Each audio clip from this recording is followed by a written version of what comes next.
Alors, je suis Jacqueline Schneider, adjointe au maire de Metz et en charge de la transition numérique, de l'inclusion numérique, mais également de l'insertion professionnelle.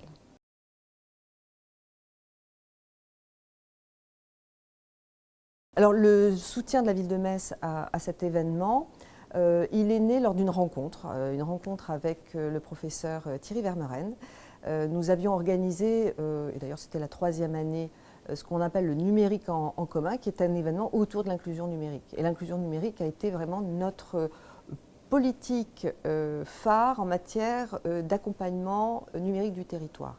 Tout simplement parce que la fracture numérique sur ce territoire comme au plan national est importante, que les besoins sont immenses et que nous avons avec le maire considéré que l'inclusion numérique faisait partie des enjeux de politique publique. Et la proximité d'un territoire nous permet d'ailleurs d'être au plus près des besoins et de considérer en fait l'écart qu'il reste encore à réduire entre les évolutions technologiques d'un côté et la façon dont le citoyen évolue pour que, à terme, cette transformation numérique soit véritablement gagnant-gagnant pour l'ensemble des citoyens, à la fois les forces économiques, scientifiques, tout ce qui pousse à l'innovation, mais en même temps, le numérique reste un outil au service de besoins que l'on doit identifier d'une part, et en même temps une question aussi de compétences, de culture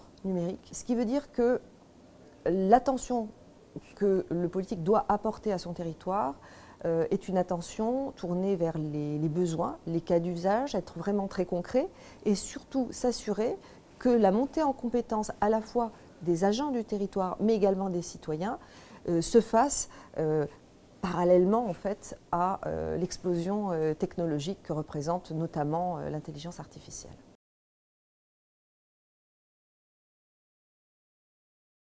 Nous avons bien entendu un contrat local de santé qui identifie les priorités du territoire en matière de santé. L'IA, l'innovation entre aujourd'hui très rapidement dans le quotidien des praticiens. Donc on a la conviction qu'aujourd'hui, si l'on doit anticiper les besoins de la médecine, des politiques de santé, des équipements pour attirer suffisamment de médecins, parce qu'on est comme beaucoup de territoires avec une grande difficulté à venir, qui est le fait qu'à l'instant T, 70% des médecins ont plus de 55 ans.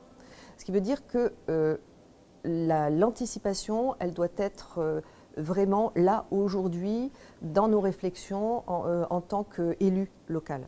Se projeter, c'est bien entendu écouter les besoins des citoyens. Donc là, on arrive à identifier facilement les besoins de structure, les besoins de médecins, mais encore faut-il attirer des médecins sur un territoire. Ça, c'est un point. Le deuxième point, c'est que la médecine d'aujourd'hui déjà et de demain a fortiori sera celle qui, à la fois en matière de soins, de prévention, de continuité dans les soins, arrive à intégrer ces nouveaux outils pour être le plus optimal possible. Donc toutes ces politiques aujourd'hui ne peuvent être pertinentes que si elles intègrent les évolutions et les impacts de l'intelligence artificielle sur le devenir de la santé. Par ailleurs, sur le territoire, on a une vraie réflexion autour du bien vieillir, autour de nos aînés. D'ailleurs, la ville est un label platine comme ville amie des aînés. Et on a énormément travaillé sur l'accompagnement numérique, mais aussi l'accompagnement en termes de santé. Donc, toute cette réflexion se fait au niveau des besoins des citoyens. Par ailleurs, l'innovation est pour nous un axe majeur aussi de développement économique. Alors, notre territoire est intégré évidemment dans la région Grand Est. On a un écosystème régional qui est extrêmement intéressant au titre notamment d'ailleurs des startups medtech, biotech, là peut-être davantage côté alsacien. En revanche, sur le secteur mosellan et messin en particulier, les dynamiques, la présence de beaucoup d'acteurs qui choisissent aussi Metz géographiquement parce que la ville est intégrée parfaitement à la grande région, on est vraiment dans une zone transfrontalière avec laquelle on souhaite travailler. Donc la réflexion, elle est également sur la recherche de financement, les partenariats publics-privés, le fait de disposer des bons outils, le fait d'attirer aussi des talents et des compétences pour pouvoir nourrir à la fois nos entreprises innovantes et nos start-up jeunes pousses sur le territoire. Donc tout ça est pris en considération dans la réflexion de développement économique sur la région et sur le territoire. Donc évidemment, lorsque l'on a, et c'est le cas, des jeunes scientifiques, des laboratoires, des centres hospitaliers qui sont dans une démarche prospective autour de l'e-santé, évidemment, naît de ces rencontres et de ces discussions et de cette identification de besoins, des projets.